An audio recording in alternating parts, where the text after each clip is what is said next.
right? And so this is why it's important to know who God is, because you don't understand. You don't understand who God is. You don't understand God's power. God can keep you from these things. There are so many texts in the Bible that promise this, right? And I've wondered, like I prayed for someone who had cancer at one time and they passed away. I prayed for two people who had cancer and they passed away. And I did that thing. I was like, well, I was upset with God because I was just like, I asked you directly and you didn't have, and I believed, and you didn't grant me what I requested, you know? And I left it alone. I just was like, well, I'm just not going to pray for people with cancer because obviously you're not listening to me, right? But then that also kind of led me into just like not praying for people just in general, because I'm like, what's the point if you're not listening to me, right? And that's a very valid point. But the Holy Spirit kept seeking after me and it's like, no, there's a reason, Nate. You've got to ask for the reason. Do you want to know the reason? And I did want to know the reason. Slowly but surely, I get now. The Holy Spirit brought me back to start asking again, why? Why would you not heal these people that I have asked to be healed? Right. One of the answers that I learned was, you can't impose healing on someone who doesn't want it, you know, um, who doesn't want it, from God. You can't, just like you can't bring back someone from the dead who does not want to be brought back from the dead. God is not going to impose that on them. If someone is suffering, but they don't want it and they don't ask for it, they, even in their hearts, it's quite likely they're not going to get it, right? I can't tell what their heart says, but God can. There is something that I learned a while ago, but I've never healed anybody and I've never brought anybody back from the dead or anything like that. But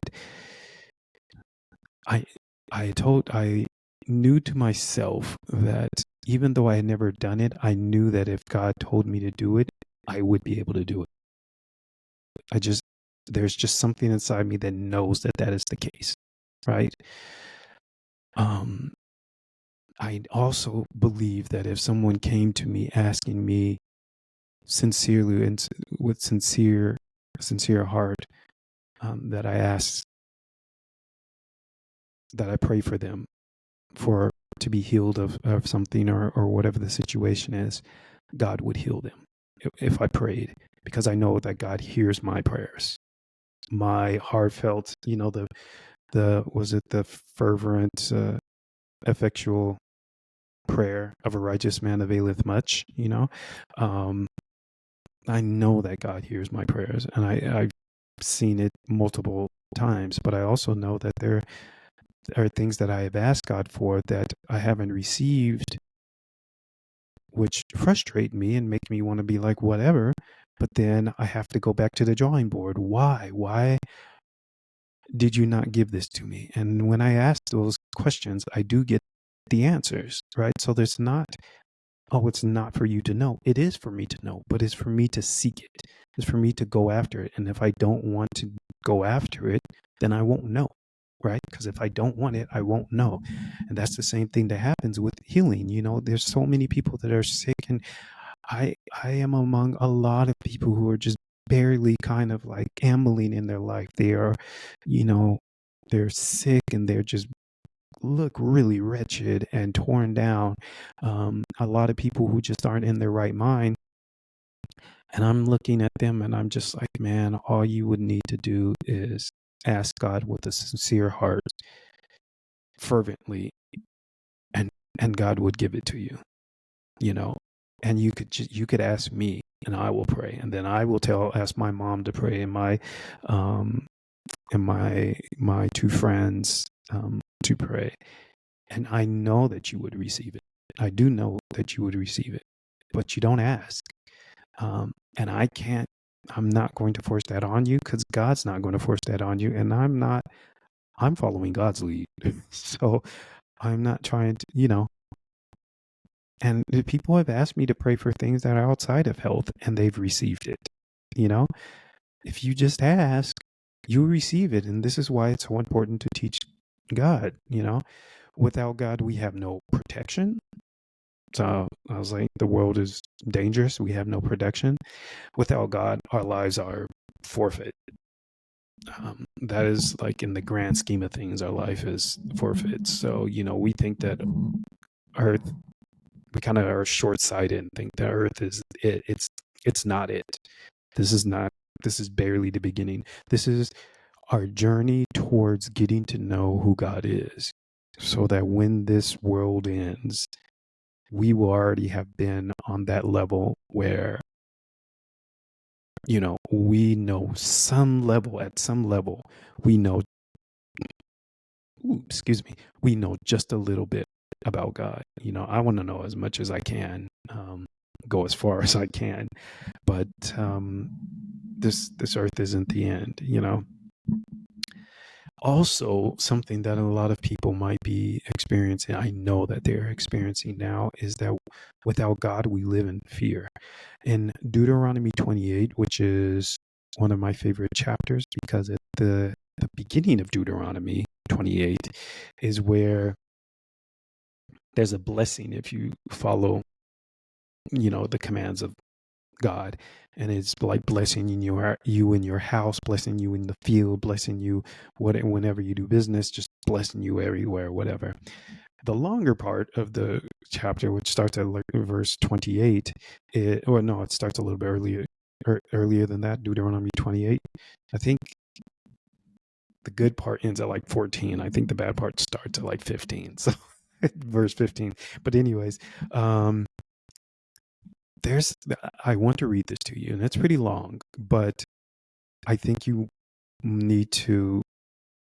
would be helpful to go through this, because some of the things that are written here are what a lot of people are experiencing all around the world, but I know especially in America right now, and a lot in certain countries in Europe, including here in Switzerland, at least here in Geneva. And so this is the curses that if you just decide you don't want to know God and decide you're going to follow after other gods, which, by the way, are not gods, and they can't do anything for you. But since you've turned away from God, you've got no one protecting you. And so all of these tragic things are happening to you. The Lord shall smite thee with madness and blindness and astonishment of heart. This is verse 28, which a lot of people are already losing their minds, like I said. And thou shalt grope at noonday as the blind gropeth in darkness, and thou shalt not prosper in thy ways. This is also King James Version. And thou shalt not prosper in thy ways, which I think is very important. So I read it twice. And thou shalt be only oppressed and spoiled evermore, and no man shall save thee. Thou shalt betroth a wife, and another man shall lie with her. Thou shalt build a house, and thou shalt not dwell therein. Thou shalt plant a vineyard, and shalt not gather the grapes thereof. Thine ox shall be slain before thine eyes, and thou shalt not eat thereof. Thine ass shall be violently taken away from before thy face, and shalt not be restored to thee. Thy sheep shall be given unto thine enemies, and thou shalt have none to rescue them. And remember, these are curses for everybody, right? So, not one person is going to receive all of these things. So if you're experiencing one or more of these things, this is a pretty good indicator of why this is the case.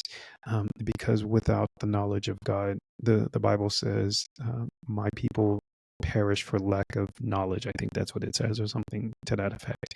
Like, when you don't have the understanding and the knowledge of who God is, and to call on God, and that God becomes your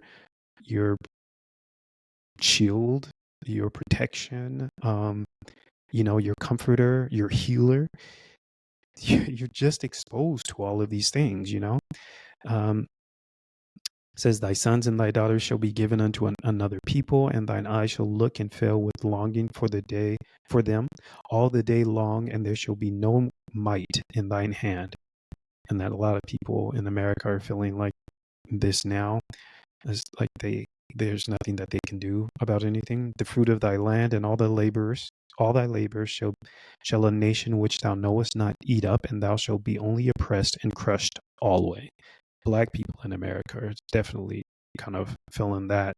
So that thou shalt be mad at this for the sight of thine eyes, which thou shalt see. The Lord shall smite thee in the knees and in the legs with a sore botch that cannot be healed, from the sole of thy foot unto the top of thy head. There's a lot of diseases that exist that are what we consider terminal, or at least incurable. And people believe that there's no resolution to it or no healing to it. There isn't, or at least y'all haven't figured it out yet. I do believe that there is a resolution to it, and I think it begins with God. I just think so. And I think that when you start seeking after God, you will know, just like the lepers and the woman with the issue of blood, you will know, oh, there actually is a pretty simple resolution. Naaman, he just had to go dip himself 7 times, in the water. And Jesus healed the blind man with mud and spit on his eyes, So like there's solutions, but God is the solution. But no one's asking God's for their help. And if you are, it's not a sincere, open, heartfelt request.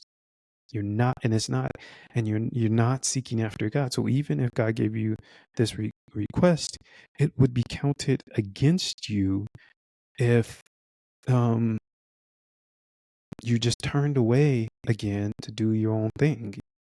It doesn't benefit you any. Okay, now you've healed this, but now there's another tragic thing happening. God is supposed to be a protection on all sides of you. And that just means getting to know who God is. That's all it takes, It's just like, I want God in my life,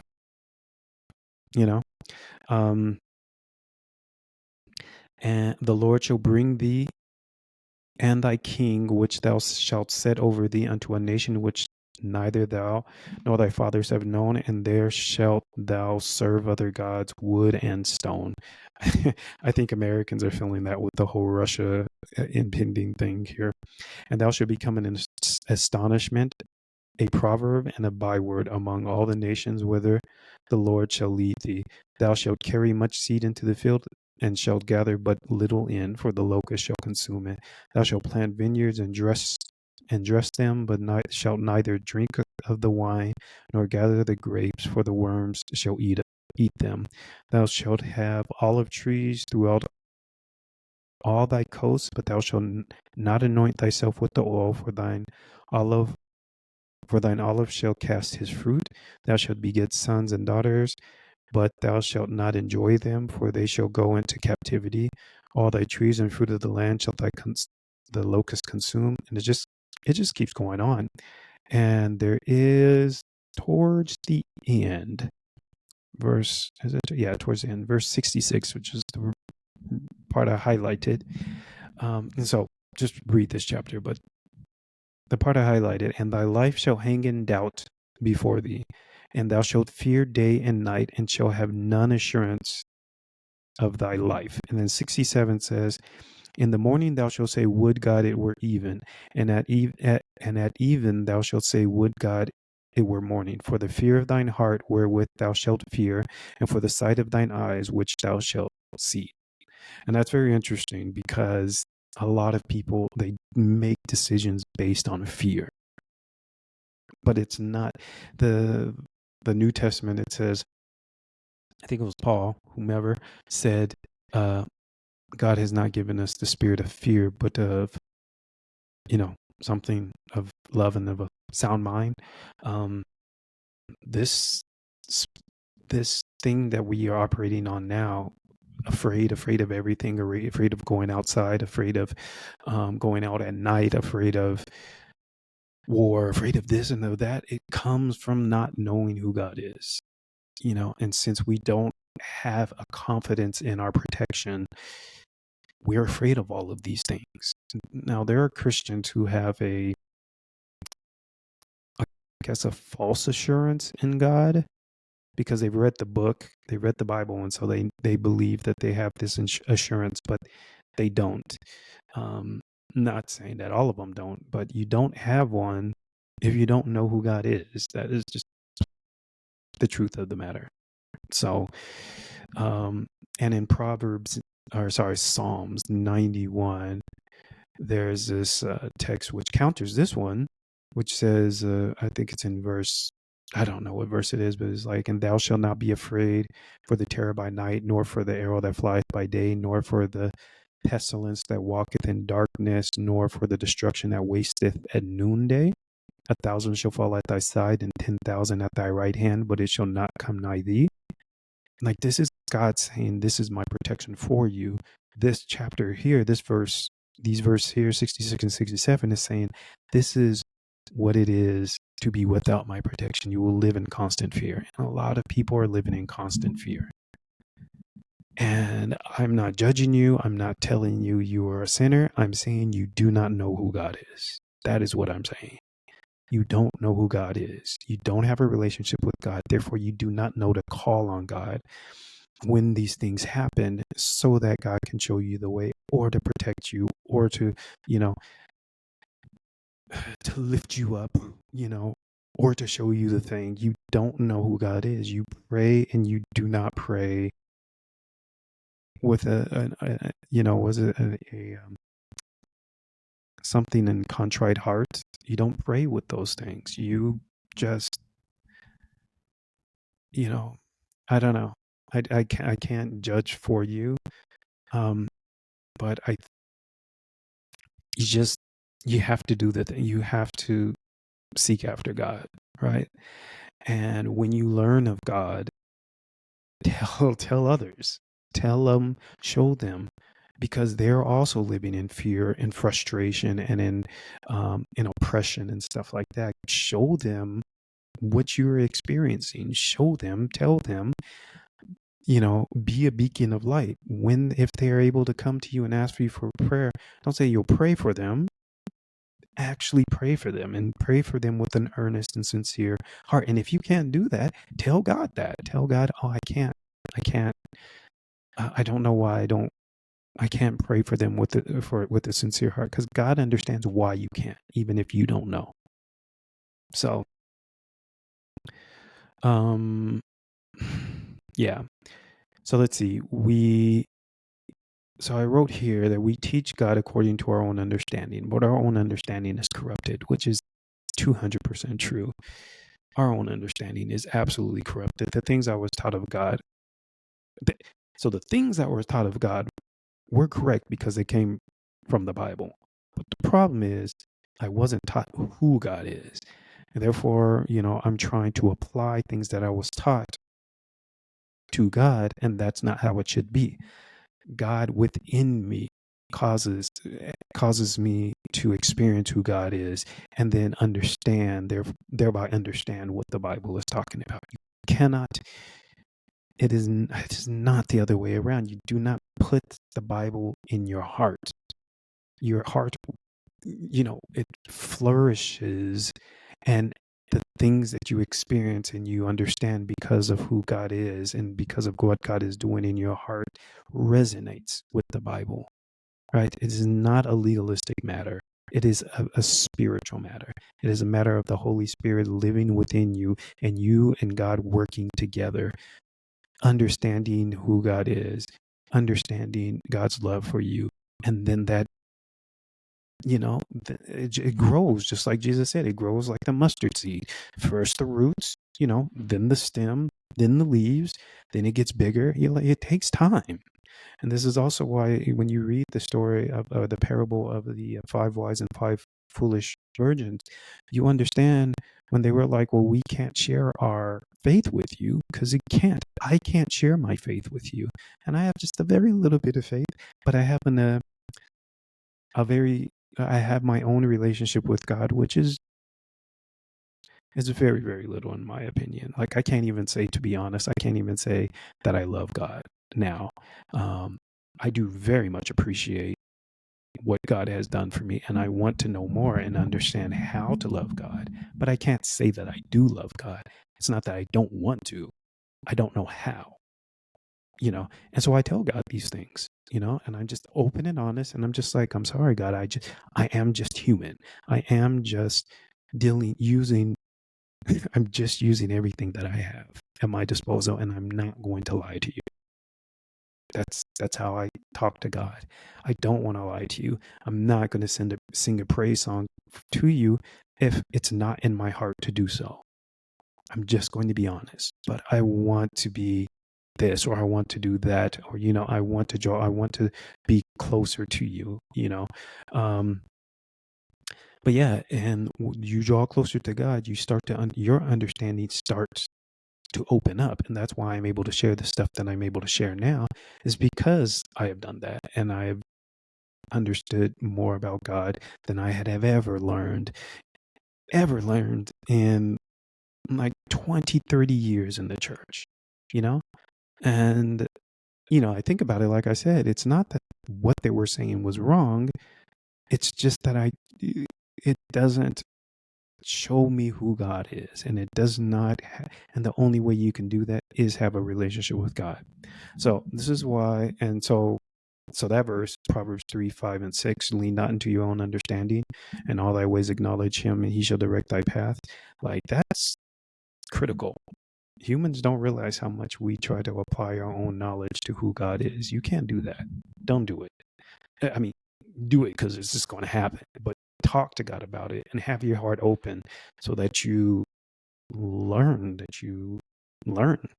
truth. Like, you're not trying to be 100% perfect. You are just wanting to learn, wanting to grow, wanting to know who God is. That's what you're wanting to do. And God will help you do that. God will do it for you. So that's why it's very important to have God, is for protection and for God's blessings, but also just, and you want to teach this to your kids. You want to show your kids who God is, not just, it's not going to happen reading the Bible. It's not going to happen going to church.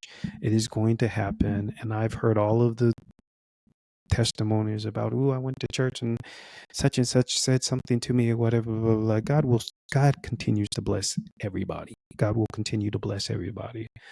But a walk with God is nothing like going to church. It is nothing like it.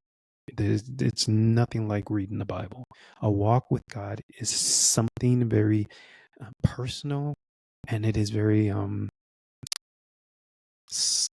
solitary, and lonely, very lonely. I have told God multiple times that I feel so alone and lonely. God will keep you.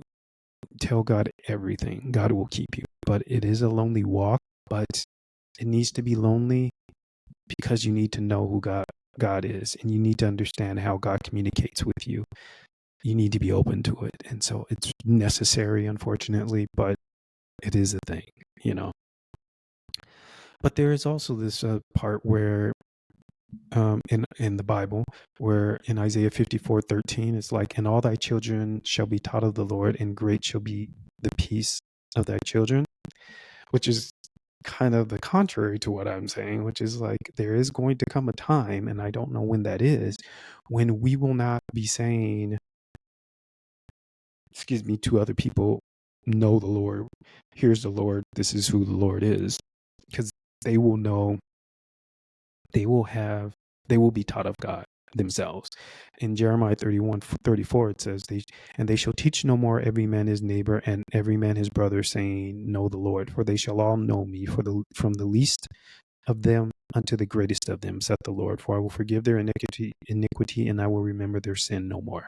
So there will come a point, apparently, I don't know when, and it seems, I don't know, but there will come a point when we won't have to be conveying this message anymore.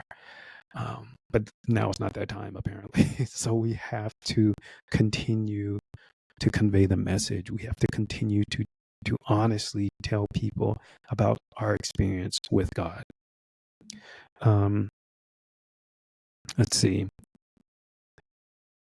I have a note here because I've said multiple times, when you see God, do so with an open heart. That is very important, right? And I've said this before, but I'm going to say it again, and I'll continue saying it until I'm no longer on this earth. If you come to God in your anger, do so with all of your emotions. If you come to God with your jealousy, do so with all of your emotions. Everything that you can muster up, do so. Okay? Do not come to God half-assed. Don't do it. Okay? If you are jealous, tell God you are jealous. If you are envious, tell God you are envious. If you are angry, even at God, you tell God that you are angry. If you are pissed off at God, you tell God that you are pissed off. Come to God with an honest and open heart. That is the key, right? Is just to be honest with God. God understands why you are angry. God understands why you are envious. God understands it all. And God understands it better than you think God understands. When you walk with God, you will start to recognize, you'll be like, I feel this way at one point, and then you remember, and then you realize, but God can change that in a second. And God does know how to change that in a second, change the way you're feeling, right?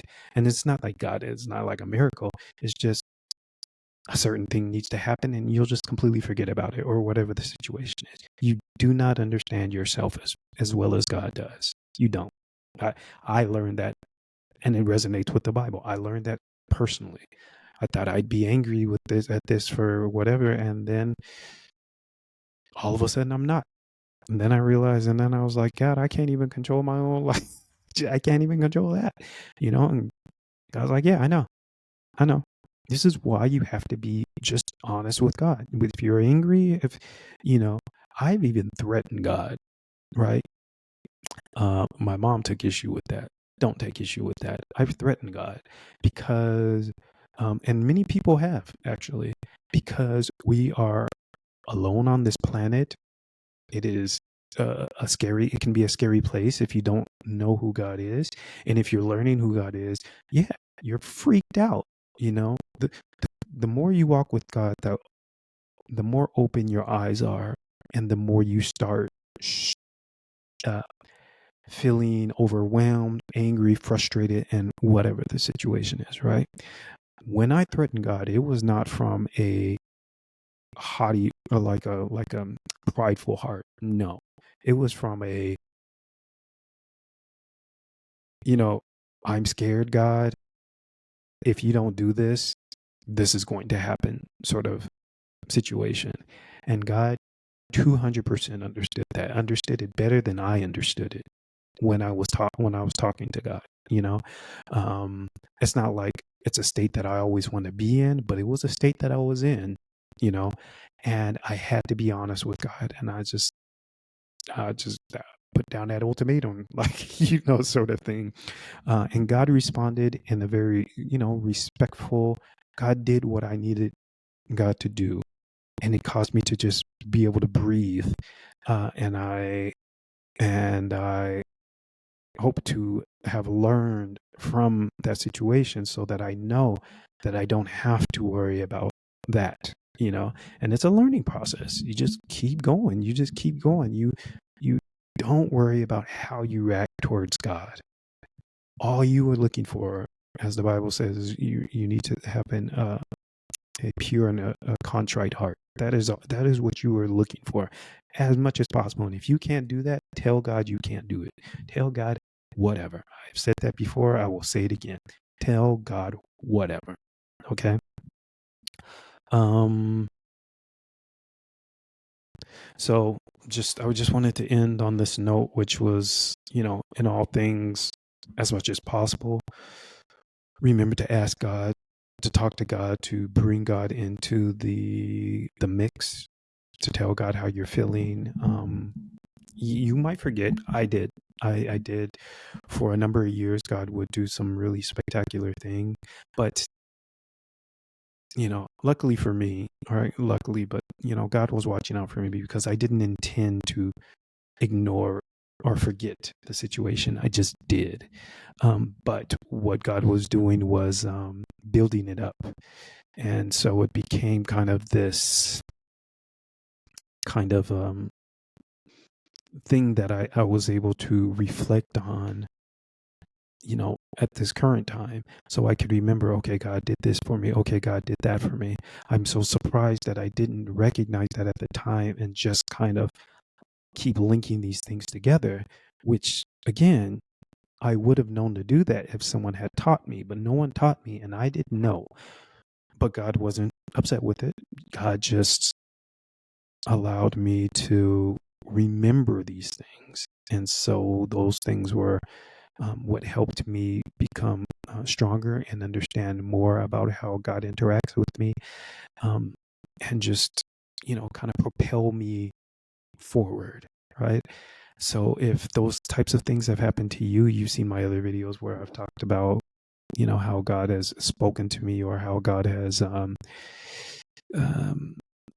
things for me that other people are like why and how, you know. If those types of things have happened to you, ask God about them. Ask God why this happened, why God allowed this to happen. Ask God if you want to be able to heal people, why you can't heal people. Ask God all of these things, and God will answer them. And God will answer you. So He will answer the questions what I was thinking. But anyways, so we've come to the end, and I hope you all understand why it is necessary to transfer the knowledge of God to the people around you. Once again, this is a talk show. So if you want to be an audience member, just subscribe to our Discord channel. And it's $5 a month, but it contributes to a lot more than just being an audience member. And I will see you again later. Ciao.